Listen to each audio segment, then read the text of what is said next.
ইউনূস সাহেব ঘোষণা দিয়েছে, না বিশ্বে আমি চলাফেরা করি, আমি দেখেছি আমাদের 18 কোটি হাতকে আমরা আর ভিক্ষার হাত বানাবো না, আমাদের 18 কোটি হাতকে আমরা কাজের হাত বানাবো।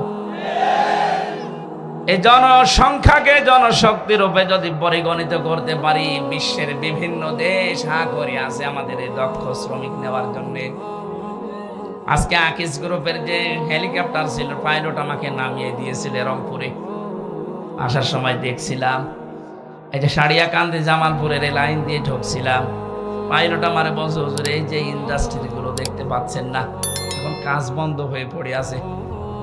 আফসোস লাগে আমার, এই দেশে 15.5 বছরে যত টাকা পাচার হয়েছে, টাকাগুলো পাচার না করে ওই শয়তানরা যদি এদেশে কর্মসংস্থান তৈরি করে দিত, হাজার হাজার যুবক যুবতীর বাইরে যাওয়া লাগতো না, এখানে উপায় করতে পারতো।